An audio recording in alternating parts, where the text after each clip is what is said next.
Parte 2, capítulo 5. O Trovador. De certo, Albernaz, não é possível continuar assim.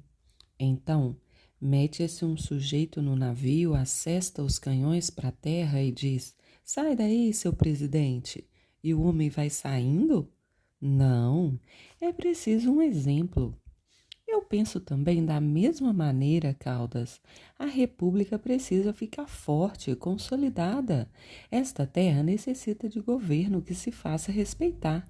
É incrível, um país como este, tão rico, talvez o mais rico do mundo, é, no entanto, pobre. Deve a todo mundo. Por quê? Por causa dos governos que temos tido que não têm prestígio, força. É por isso. Vinham andando à sombra das grandes e majestosas árvores do parque abandonado, ambos fardados e de espada. Albernaz, depois de um curto intervalo, continuou: Você viu o imperador, o Pedro II? Não havia jornaleco pasquim por aí que o não chamasse de banana e outras coisas. Saía no carnaval, um desrespeito sem nome. Que aconteceu? Foi-se como um intruso. E era um bom homem, observou o almirante.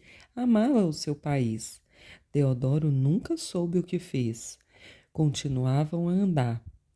O almirante coçou um dos favoritos e Albernaz olhou um instante para todos os lados, acendeu o cigarro de palha e retomou a conversa. Morreu arrependido. Nem com a farda quis ir para a cova. Aqui para nós que ninguém nos ouve. Foi um ingrato. O imperador tinha feito tanto por toda a família, não acha? Não há dúvida nenhuma. Albernaz, você quer saber de uma coisa? Estávamos melhor naquele tempo. Digam lá o que quisessem. Quem diz o contrário? Havia mais moralidade. Onde está um Caxias, um Rio Branco? E mais justiça mesmo, disse com firmeza o almirante. O que eu sofri não foi por causa do velho, foi a canalha. Demais, tudo barato. Eu não sei, disse Albernaz com particular acento. Como há mais quem se case, anda tudo pela hora da morte. Eles olharam um instante as velhas árvores da Quinta Imperial por onde vinham atravessando. Nunca as tinham contemplado e agora parecia-lhes que jamais tinham pousado os olhos sobre árvores tão soberbas, tão belas, tão tranquilas e seguras de si, como aquelas que espalhavam sob os seus grandes ramos uma vasta sombra, deliciosa e macia. Pareciam que medravam, sentindo-se em terra própria, delas, da qual nunca sairiam desalojadas a machado, para a edificação de casebres, e esse sentimento lhes havia dado muita força de vegetar e uma ampla vontade de se expandirem. O solo sobre o qual cresciam era delas e agradeciam a terra estendendo muito os seus ramos, cerrando e tecendo a folhagem para dar à boa mãe frescura e proteção sobre a inclemência do sol. As mangueiras eram as mais gratas, os ramos longos e cheios de folhas quase beijavam o chão. As jaqueiras se espreguiçavam, os bambus se inclinavam de um lado e outro da aléia e cobriam a terra com uma ogiva verde. O velho edifício imperial se erguia sobre a pequena colina. Eles lhe viam o futuro, aquela parte de construção mais antiga, joanina, com a torre do relógio um pouco afastada e separada do corpo do edifício. Não era belo o palácio, não tinha mesmo nenhum traço de beleza. Era até pobre o monótono. As janelas acanhadas daquela fachada velha, os andares da pequena altura impressionavam mal. Todo ele, porém, tinha uma tal ou qual segurança de si, um ar de confiança pouco comum nas nossas habitações. Uma certa dignidade, alguma coisa de quem se sente viver, não para um instante, mas para anos, para séculos. As palmeiras cercavam-no, eretas, firmes, com os seus grandes penachos verdes, muito altos, alongados para o céu. Eram como que a guarda da antiga moradia imperial, guarda orgulhosa do seu míster e função. Albernaz interrompeu o silêncio. Em que dará isso tudo, Caldas? Sei lá. O homem deve estar atrapalhado. Já tinha o Rio Grande, agora o custódio.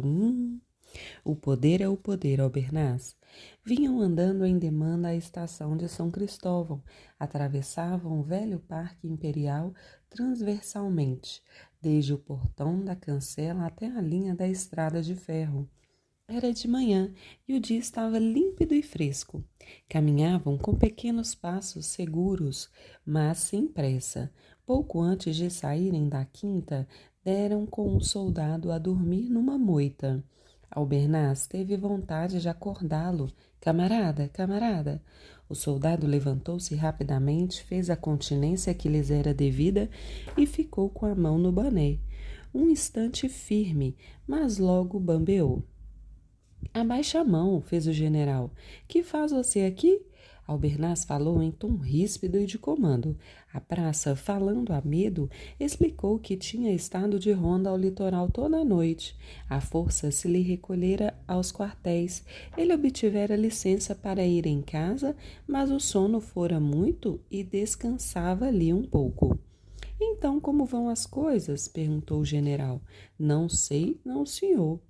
Os homens desistem ou não? O general esteve um instante examinando o soldado.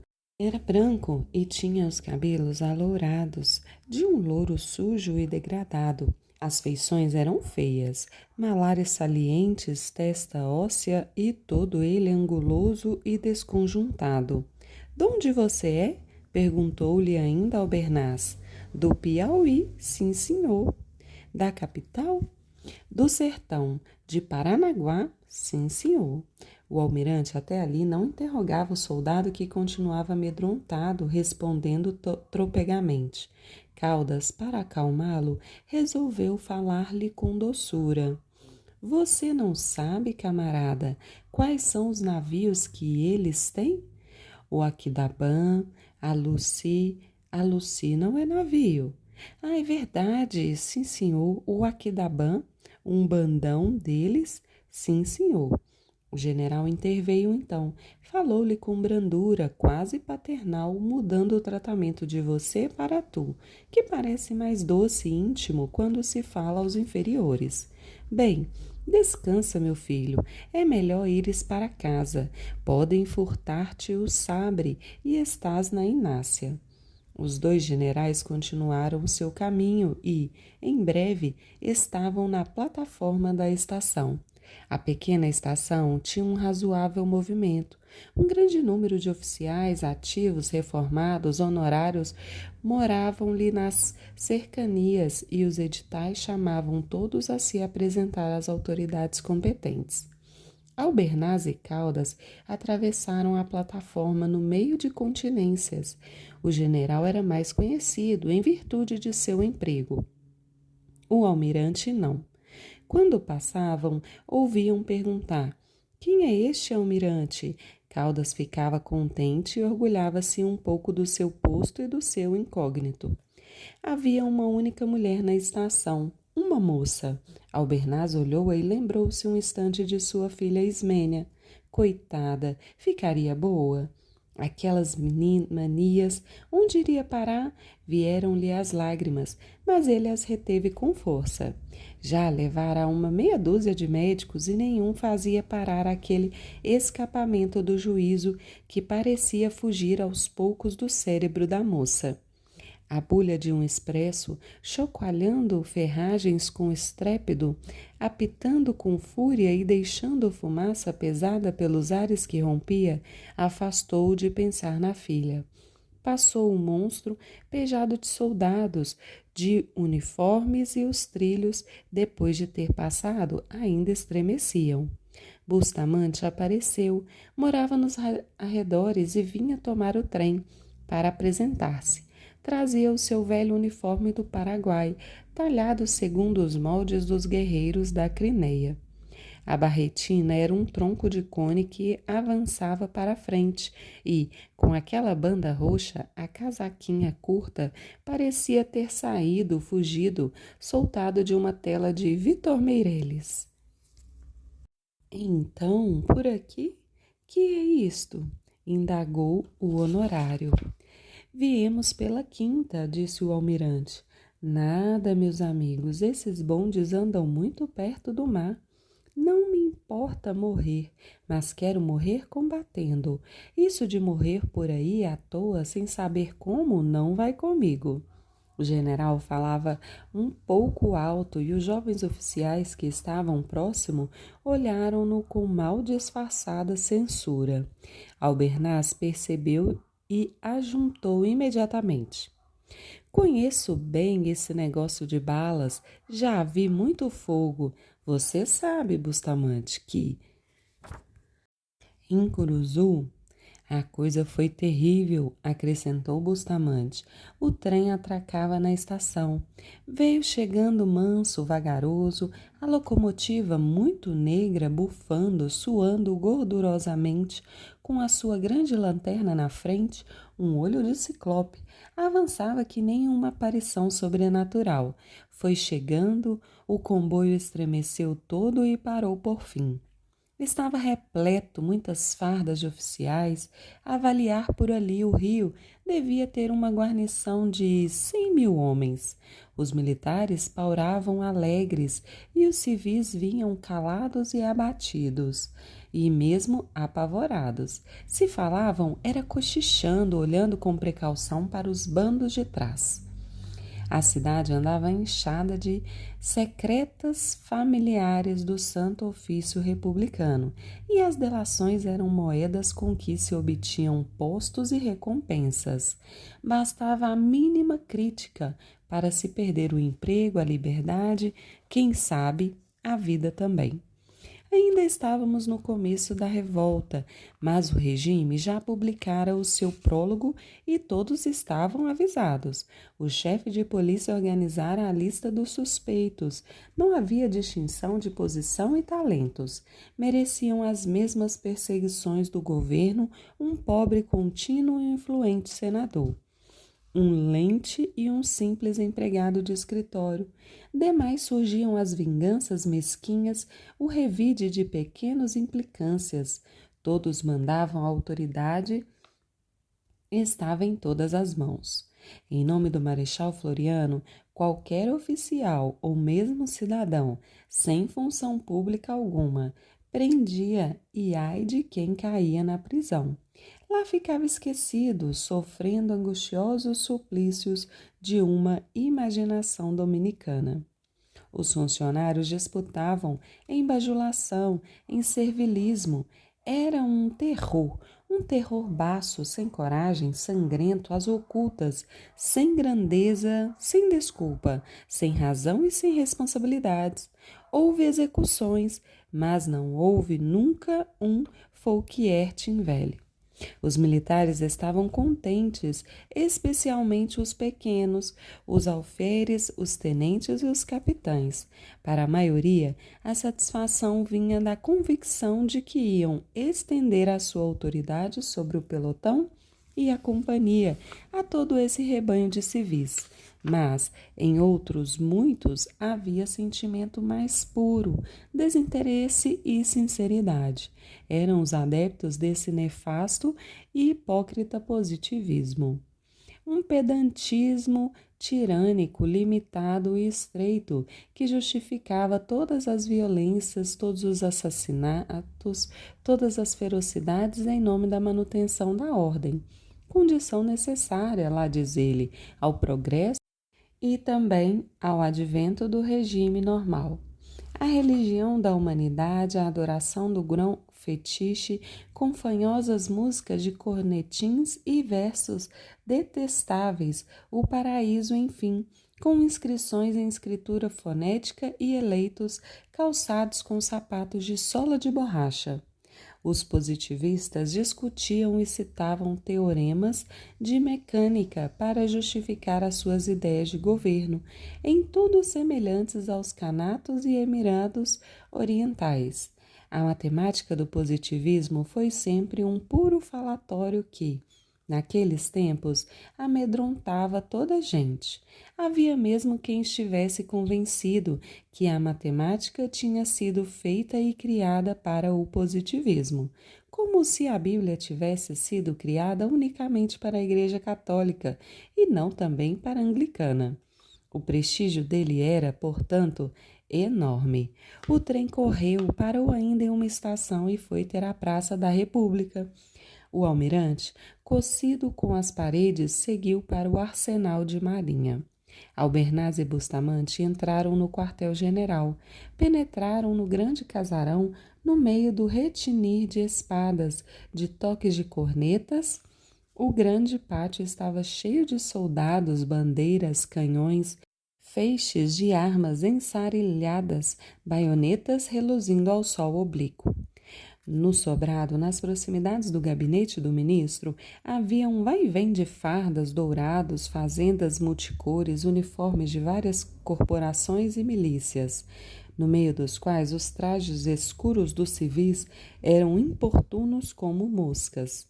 Misturavam-se oficiais da Guarda Nacional, da Polícia, da Armada, do Exército, de Bombeiros e de batalhões patrióticos que começavam a surgir.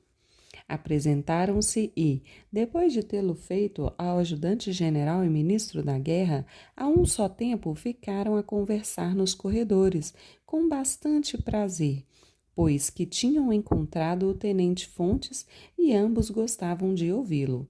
O general, porque já era noivo da sua filha Lalá, e Bustamante, porque aprendia com ele alguma coisa de nomenclatura dos armamentos modernos. Fontes estava indignado. Todo ele era horror, maldição contra os insurretos e propunha os piores castigos. Hão de ver o resultado, piratas, bandidos. Eu, no caso do Marechal, se os pegasse, ai deles. O tenente não era feroz nem mau, antes bom e até generoso, mas era positivista e tinha da sua república uma ideia religiosa e transcendente. Fazia repousar nela toda a felicidade humana e não admitia que a quisessem de outra forma que não aquela que imaginava boa.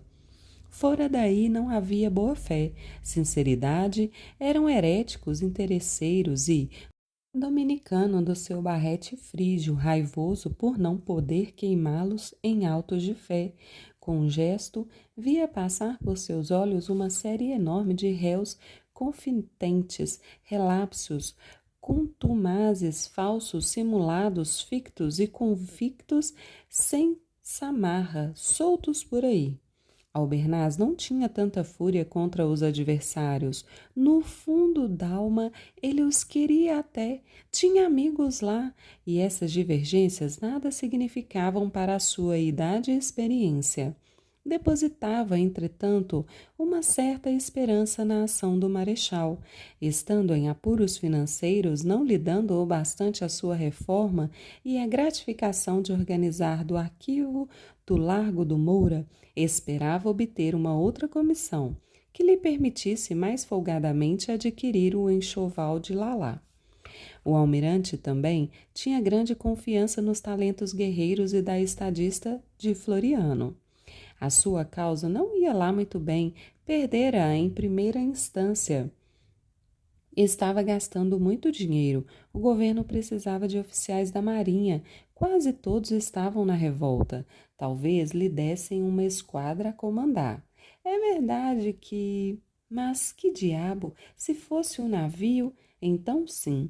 Mas uma esquadra, a coisa não era difícil, bastava coragem para combater.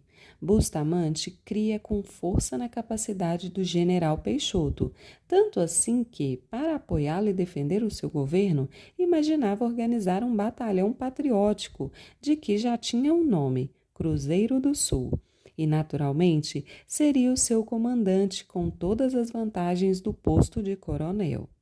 Genelício, cuja atividade nada tinha de guerreira, esperava muito da energia e da decisão do governo de Floriano. esperava ser subdiretor e não podia um governo sério, honesto e enérgico fazer outra coisa, desde que quisesse pôr ordem na sua seção. Essas secretas esperanças eram mais gerais do que se pode supor. Nós vivemos do governo e a revolta representava uma confusão nos empregos, nas honrarias e nas posições que o Estado espalha. Os suspeitos abririam vagas e as dedicações supririam os títulos e habilitações para ocupá-las. Além disso, o governo, precisando de simpatias e homens, tinha que nomear, espalhar, prodigalizar, inventar, criar e distribuir empregos, ordenados, promoções e gratificações. O próprio doutor Armando Borges, o marido de Alga, e sábio, sereno e dedicado quando estudante, colocava na revolta a realização de risonhos anelos. Médico e rico, pela fortuna da mulher, ele não andava satisfeito. A ambição do dinheiro e o desejo de nomeada espoleavam-no. Já era médico do Hospital Sírio, onde ia 3 vezes por semana e, em meia hora, via 30 e mais doentes. Chegava, o enfermeiro dava-lhe informações, o doutor ia, de cama em cama, perguntando: "Como vai?" "Vou melhor, seu doutor", respondia o Sírio com voz gutural. Na seguinte indagava: "Já está melhor?" E assim passava a visita. Chegando ao gabinete, receitava: "Doente número 1, repita a receita. Doente 5, quem é?" "É aquele barbado." "Ah", e receitava. Mas médico de um hospital particular não dá fama a ninguém. O indispensável é ser do governo, senão ele não passava de um simples prático. Queria ter um cargo oficial, médico, diretor ou mesmo lente de faculdade. E isso não era difícil, desde que arranjasse boas recomendações, pois já tinha certo nome graças à sua atividade e fertilidade de recursos.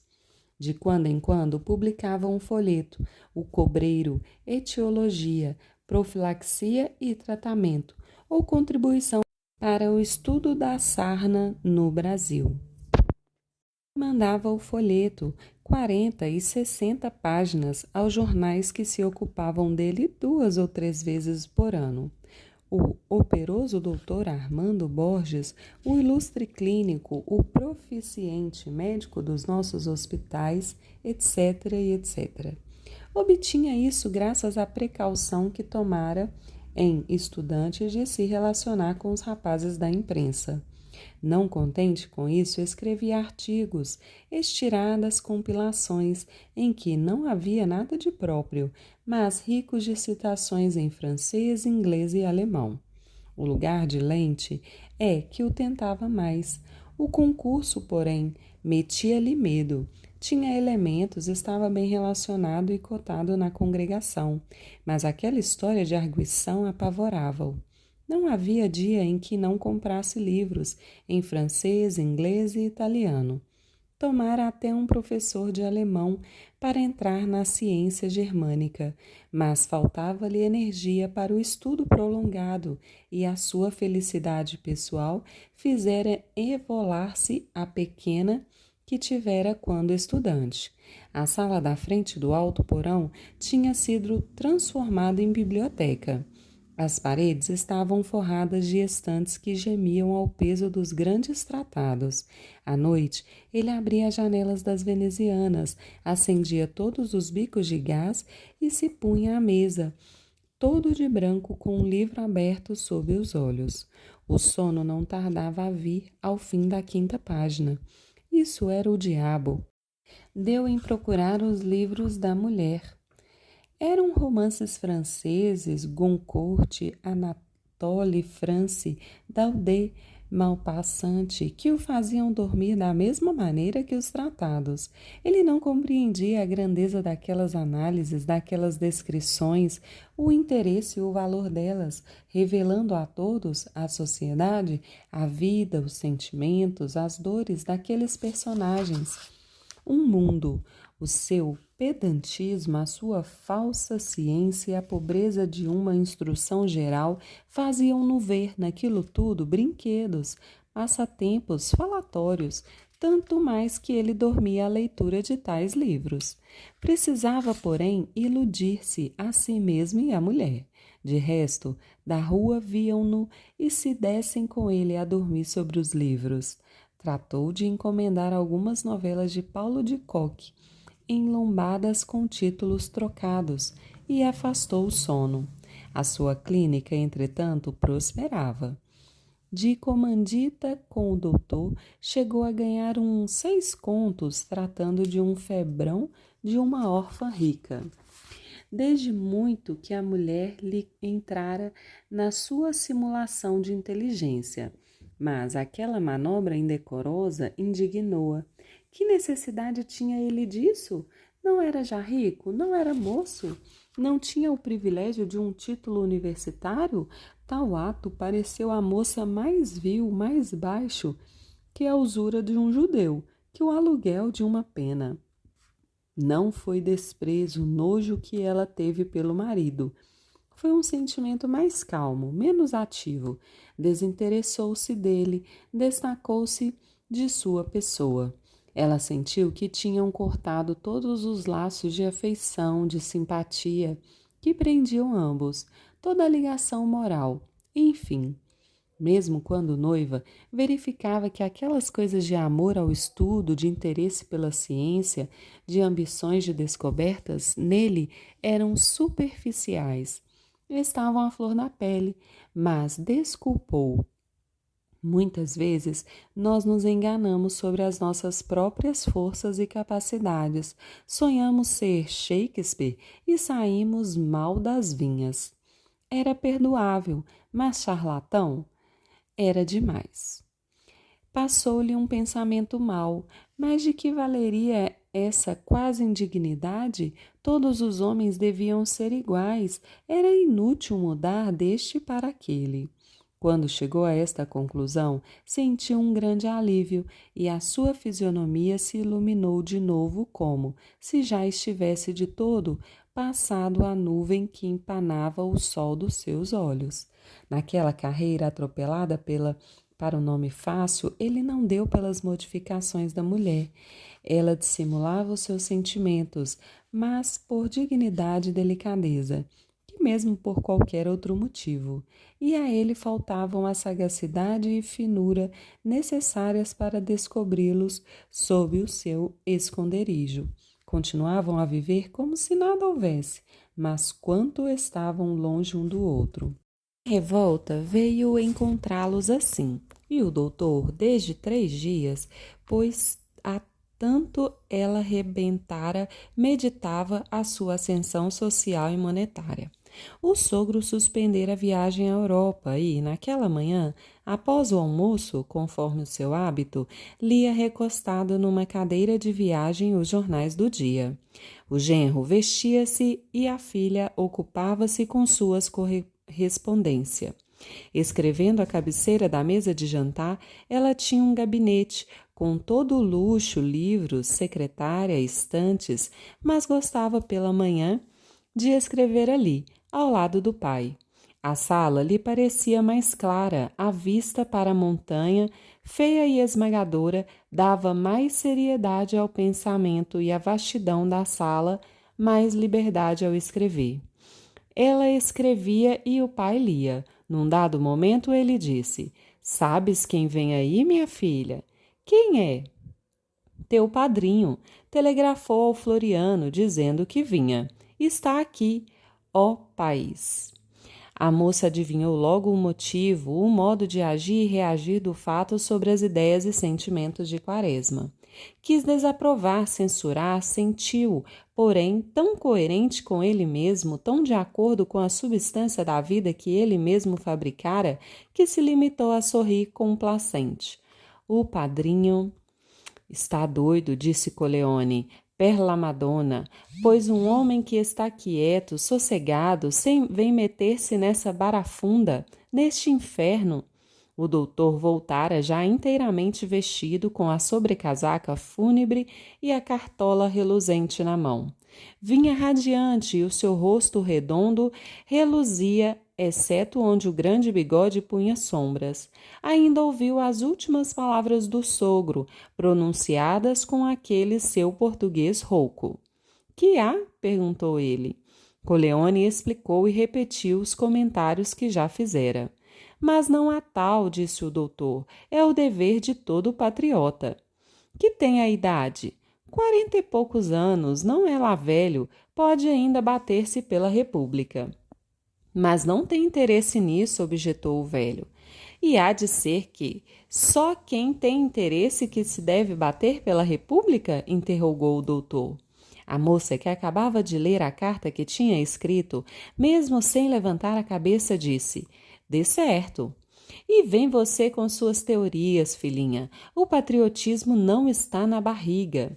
E sorriu com um falso sorriso que o brilho morto dos seus dentes postiços mais falsificava. Mas vocês só falam em patriotismo? E os outros? É monopólio de vocês o patriotismo? Fez Olga.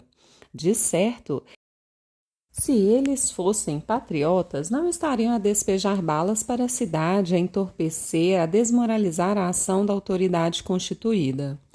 Deviam continuar a presenciar as prisões, as deportações, os fuzilamentos, toda a série de violências que se vêm cometendo aqui e no Sul. Você, no fundo, é uma revoltosa, disse o doutor, fechando a discussão. Ela não deixava de ser. A simpatia dos desinteressados da população inteira era pelos insurgentes. Não só isso sempre acontece em toda parte, como particularmente no Brasil, devido a múltiplos fatores, há de ser assim normalmente.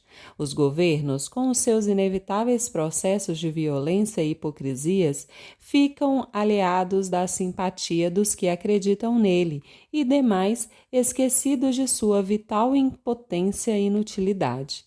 Levam a prometer o que não podem fazer, de forma a criar desesperados que pedem sempre mudanças e mudanças. Não era, pois, de admirar que a moça tendesse para os revoltosos, e Coleone, estrangeiro e conhecendo, graças à sua vida, as nossas autoridades, calasse as suas simpatias num mutismo prudente. Não me vá comprometer, hein, Olga? Ela se tinha levantado para acompanhar o marido. Parou um pouco, deitou-lhe o seu grande olhar luminoso e com os finos lábios um pouco franzidos. Você sabe bem que eu não te comprometo. O doutor desceu a escada da varanda, atravessou o jardim e ainda do portão disse adeus à mulher, que lhe seguia a saída, debruçada na varanda, conforme o ritual dos bem ou mal casados. Por esse tempo, o coração dos outros sonhava desligado das contingências terrenas. Ricardo vivia ainda na sua casa de cômodos dos subúrbios, cuja vista ia de Todos os Santos à Piedade, abrangendo um grande trato de área edificada, um panorama de casas e árvores. Já não se falava mais no seu rival e na sua mágoa tinha assentado. Por esses dias, o seu triunfo desfilava sem contestação. Toda a cidade o tinha na consideração devida, e ele quase se julgava no termo da sua carreira. Faltava o assentimento de Botafogo, mas estava certo de obter. Já publicara mais de um volume de canções e agora pensava em publicar mais outro. Há dias vivia em casa, pouco saindo, organizando o seu livro. Passava confinado no seu quarto, almoçando café que ele mesmo fazia, e pão, indo à tarde jantar a uma tasca próxima à estação. Notara que sempre que chegava, os carroceiros e trabalhadores que jantavam nas mesas sujas abaixavam a voz e olhavam-no desconfiados, mas não deu importância. Apesar de popular no lugar, não encontrara pessoa alguma conhecida durante os 3 últimos dias. Ele mesmo evitara falar e, em sua casa, limitava-se ao bom dia e à boa tarde, trocados com os vizinhos. Gostava de passar assim dias, metido em si mesmo e ouvindo o seu coração.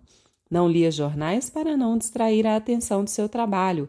Vivia a pensar nas suas modinhas e no seu livro, que havia de ser mais uma vitória para ele e para o violão estremecido.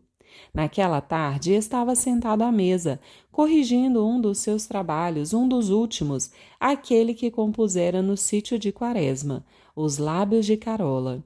Primeiro leu toda a produção, cantarolando. Voltou a lê-la, agarrou o violão para melhor apanhar o efeito e empacou nestes. É mais bela que Helena e Margarida, quando sorri meneando a ventarola. Só se encontra a ilusão que adoça a vida, nos lábios de Carola. Nisto ouviu um tiro, depois outro, outro. Que diabo, pensou, hão de ser salvas a algum navio estrangeiro. Repinicou o violão e continuou a cantar Os Lábios de Carola, onde encontrava a ilusão que adoça a vida.